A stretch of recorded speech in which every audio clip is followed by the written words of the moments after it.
నమస్తే మ్యామ్. నమస్తే అండి. ప్రతిమ గారు, జనరల్‌గా ఏదైనా ఒక పని స్టార్ట్ చేద్దాం అనుకోగానే, లైక్ నేనే ఎగ్జాంపుల్ చెప్తాను మీకు. ఓకే. సపోజ్ ఇప్పుడు మీ ఎగ్జాంపులేనా? నా ఎగ్జాంపుల్, నా ఫ్రెండ్స్ కూడా చాలామంది ఇదే కంప్లైంట్ ఉంది.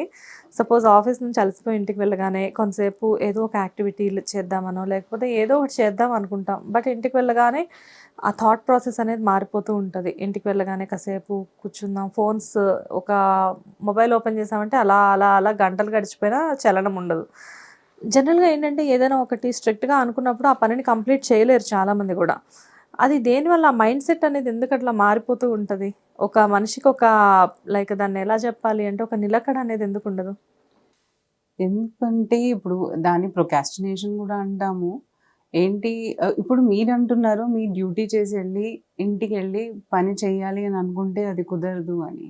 సో, ఎంటైర్ డే మీరు జస్ట్ ఇప్పుడు యాంకర్‌గా మీరు మాట్లాడుతూ ఉన్నా, లేకపోతే మీరు ఏదైనా యాక్టివిటీ చేస్తున్నా ఇది బయట, రైట్? ఇది బయట ఎన్వైర్న్‌మెంట్ మీకు. ఇంటికి వెళ్ళంగానే అదొక స్వతంత్రం అనిపిస్తుంది. హ్యాపీగా కూర్చోవాలి, రిలాక్స్ అవ్వాలి. మన ఇల్లు చక్కగా కాసేపు కూర్చుందాంలే, ఒక 10 నిమిషాలు కదా ఎందుకు కాదు అని అనిపించడం చాలా సహజం. అది నేను ప్రొకాస్టినేషన్ అన్నాను. అది ఎంటైర్ డే కొంచెం బిజీ స్కెడ్యూల్ ఉన్నప్పుడు మనిషికి ఆ టైంలో ఇంటికి వచ్చాక ప్రశాంతత కావాలి అని అనిపించుకోవడంలో అదేం తప్పు లేదు. సో మీరంటున్నారు థాట్ ప్రాసెస్ అని చెప్పి. థాట్ ప్రాసెస్ ఎక్కడైతే మీకు ఎఫెక్ట్ అవుతుందని అంటే, మీరు చేయాల్సిన పని ఎంటైర్ డేలో మీరు చేయలేకపోతున్నారు. థాట్ ప్రాసెస్ అంటే ఇది కంటిన్యూస్లీ డే మొత్తంలో కూడా మీకు ఇలాగే టైం వేస్ట్ చేయాలని అనిపిస్తే అది ప్రొకాస్టినేషన్ అవుతుంది. మీకు ఇంపార్టెంట్ వర్క్ కూడా మీరు చేయకుండా దాన్ని వదిలేసి మొబైల్ పట్టుకుని కూర్చుని అంటే షార్ట్స్ చూసే అలవాటు ఇప్పుడు చాలా మందిలో పెరుగుతోంది. అండ్ పిల్లలు కూడా అడిక్ట్ అవుతున్నారు. దాంట్లో ఏంటంటే కంటిన్యూస్గా అది ఏదో ఒక ప్లే ఉండడంలో అండ్ కొన్ని అట్రాక్టివ్ వీడియోస్ ఉంటాయి, నేను కాదని చెప్పను. ఈవెన్ నేను అప్పుడప్పుడు చూసిన ఒక గంట గడిచిపోతుంది, ఎలా గడిచిపోతుందో తెలియదు.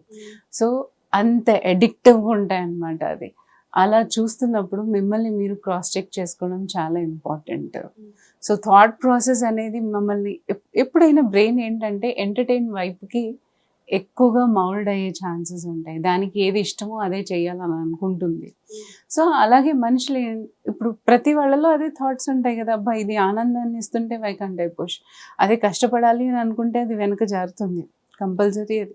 సో కానీ మన వర్క్ అన్నది మనకి ఇంపార్టెంట్ అని తెలిసినప్పుడు ఆ థాట్ ప్రాసెస్ని మనం మార్చుకోవడానికి ట్రై చేయాలి కంపల్సరీ. దాని మీద ఈవెన్ మనం ఎక్కువ షార్ట్స్ ఇవన్నీ చూస్తున్నప్పుడు మన టైం లిమిట్ ఎంత అని చెక్ చేసుకోవాలి.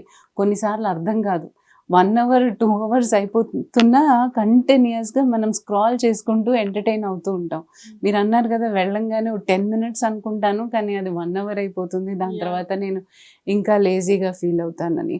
సో మీరు చెక్ చేసుకున్నట్టయితే ఓకే, ఈ 10 మినిట్స్ నాది అయిపోయింది నా ఎంటర్టైన్మెంట్, ఇప్పుడు నేను స్ట్రిక్ట్గా నాకు కావాల్సింది ఫాలో అవ్వాలి అని. సో మీరు అలా పెట్టుకుంటే మాత్రం కంపల్సరీగా చేస్తారు. అండ్ అది టైం టు టైం ఇన్స్ట్రక్షన్ ఇవ్వాల్సి వస్తుంది బ్రెయిన్కి. సో లేదు ఇప్పుడు చెయ్యాలి అంతే. సో అలా చెక్ చేసుకుని మీరు పర్టికులర్గా ఫాలో అయినప్పుడు డెఫినెట్గా చేంజ్ అవుతుంది. చేంజెస్ కూడా మనలో రావాలి అని కోరుకోవాలి. కానీ అన్నిటికీ మొబైలే కారణం అని చెప్పేసి చెప్తారా మీరు? అదే మెయిన్ కారణం. ఇప్పుడులో చూస్తుంటే మాత్రం మొబైల్స్. ఇప్పుడు మనుషులతో ఎక్కడ మాట్లాడుతున్నామమ్మా, ఇంటికి వెళ్ళాక ఎక్కడన్నా పక్కింటి వాళ్ళతో కబుర్లు పెట్టుకోవడం మీరు చూస్తున్నారా? అమ్మో, అస్సలు లేదు. లేదు. అంటే మనకు ఉంటూ కూడా మన పక్కింట్లో ఎవరు ఉంటారో అన్నది కూడా తెలియకుండా పోతోంది జనాలకి. సో అంత ఐసోలేషన్ వచ్చేసిందంటే మనుషుల్లో కారణం మన మొబైల్సే. సో ఇప్పటికీ ఏది టైం పాస్ ఇది అది అనుకుంటే ఫస్ట్ మనం ముట్టుకునేది ఏంటంటే మొబైల్స్. సో అది మెయిన్గా అది కారణం. మనుషులు నిజంగానే హార్ట్ ఎంత ఇంపార్టెంట్ అని మొబైల్ కూడా అంతే. మొబైల్ అంతే ఇంపార్టెంట్. మీరు చూస్తే ఈ మధ్య ఏదో వాట్సాప్లో కూడా జోక్స్ వస్తున్నాయి కదా, ఏం పోయినా పోతే పోయింది, నా వాట్సాప్ ఉంది, నాకు నా సెల్ ఫోన్ ఉంది. సో అది ఇంపార్టెంట్ వాళ్ళకి. అలా అయిపోయాం అంతే, అడిక్టెడ్. నిజంగానే మ్యామ్, ఏదైనా జరిగి సడన్ గా వాట్సాప్, ఇన్స్టా ఇలాంటి ఒక 1 వీక్ పనిచేయలేదు అనుకోండి, జనాలు ఏమైపోతారు? మీరు కరోనాలో చూసే ఉంటారు కదా, కరోనా లైవ్ ఎగ్జాంపుల్ అది.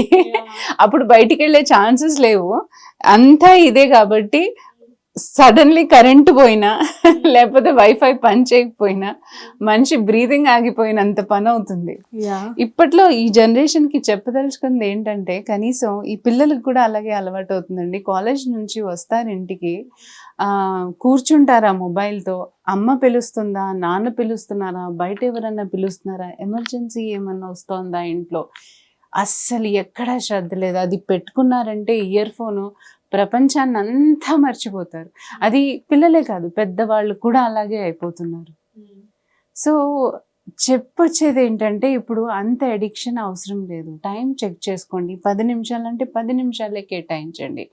ఇప్పుడు యానిమే అని చూస్తారు, ఇది అని చూస్తారు. మీరు ఒక్కసారి ఆలోచిస్తే యానిమే ఫుడ్ పెట్టదు, వాట్సాప్ ఫుడ్ పెట్టదు మనకి. ఎక్కడ మనకు కావాలి నాలెడ్జ్, ఎక్కడ పెరుగుతుంది మనిషికి? అది మెయిన్ ఇంపార్టెంట్. తెలుసుకోవాల్సింది అది. ఫస్ట్ ఎక్కడ నా మనసు, నా బ్రెయిన్ అంతా కేటాయించాలో అక్కడ కాకుండా పక్కన ఈ ఎంటర్టైన్మెంట్కి మరలుతున్నారు చూడండి, అది కంప్లీట్గా they are in a wrong track అని వచ్చింది. నైస్. జనరల్గా ఏంటంటే ఇలాంటివన్నీ కూడా మిమ్మల్ని నేను ఇంత ఈజీగా క్వశ్చన్ అయితే అడుగుతున్నాను, కానీ నేను కూడా ఒక రకమైన అడిక్షనే ఫర్ మొబైల్. మీరే కాదు, మేము ఒక్కొక్కసారి వెళ్తుంటాం, మళ్ళీ గుర్తొస్తుంది మా ప్రొఫెషన్ ఏంటి, మేము చేసేది ఏంటి అని. నెక్స్ట్ టైం నుంచి నేను కూడా గుర్తు చేసుకుంటాను. ఇలాంటి క్వశ్చన్స్ అడిగేటప్పుడు ఫస్ట్ నేను కరెక్ట్గా ఉండాలి. Correct. Thank you ma'am. Thank you అండి.